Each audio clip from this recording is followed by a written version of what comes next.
Bank of America agreed to pay more than $16 billion to settle a federal lawsuit stemming from the housing crisis. Joining me with how the payout could impact consumers and where the local real estate market stands now are my guests, Marnie Cox, Chief Economist at Sandag, and Michael Lee, Finance Lecturer at the Corky McMillan Center for Real Estate at San Diego State University. Welcome back. Thank you. Thank you. Now, Michael, this $16 billion settlement, a big chunk of that money is supposed to go to consumers for relief. Do we know how much of that money is supposed to come to consumers and basically how it's going to help them? I think about 2/3 of that is earmarked for consumer relief, and most of that is to modify mortgages for homeowners that might still be struggling to make payments.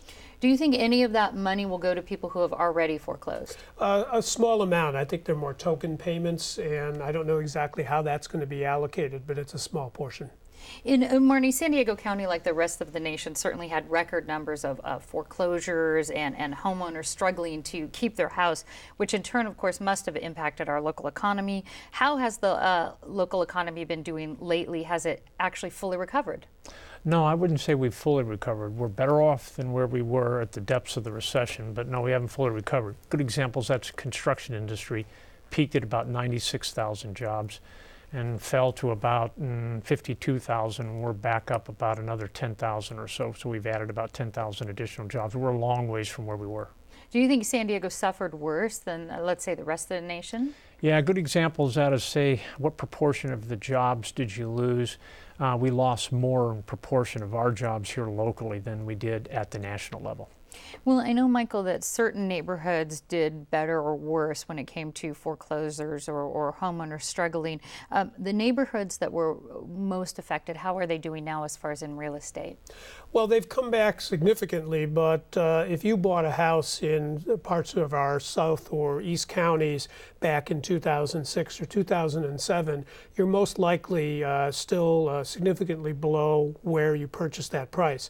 And that's translated into a number of people in those areas still have underwater situations where the mortgages are more than the price of the house. So are housing sales up or down, or prices up or down? Prices have been on a fairly significant upward roll for about a year and a half, though it's been slowing significantly this year. Sales are still relatively weak. I think a lot of that has to do with the fact that underwater people are less likely to be selling their house, as well as the fact that prices being as high as they are, a lot of buyers are just income constrained to get into the market. And Marnie, do you think major settlements like Bank of America's $16 billion, and there's been a few others, do you think it's enough to discourage financial institutions from defrauding customers or sort of doing these fuzzy loans? No, I don't believe so. The actual penalty itself is clearly not large enough, but I think that there are incentives built into the system that probably will not prevent another one from occurring. Plus, some of the new regulations that have been put in place are probably not sufficient to forego this potential crisis from occurring again. When you say an incentive, can you give us an example? Yeah, I think that one way to look at it is people are paid based upon the volume of mortgages that they bring in. And so you always have that kind of an incentive built into the process. And when the market starts to turn down, the incentive on you as a salesperson is immense. So you go out and try to get that marginal buyer, right, who may partly be qualified, and you try to figure out ways to make them qualified. That's the process that's still built in. Do you think that with today's standards in place that San Diego could see another housing bubble and then burst again? Well, we'd have to see home prices go up farther than they have today. But the answer in general is yes, and it comes from two perspectives. One, the constraint on the market from building new units is still in place today. And even with a slow amount of growth, eventually that's going to turn into a relative bubble. Prices are going to rise again, even just within the local market, let alone the national one. Michael, do you agree with that? How long do you think before we could see another, this spike and then drop again for housing?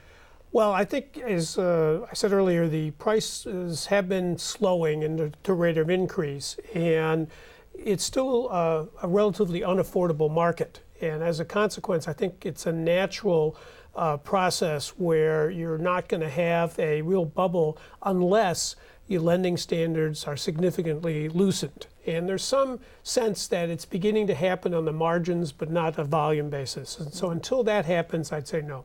All right, there's a whole lot more about this on our website, kpbs.org. Michael Lee and Marnie Cox, thank you so much.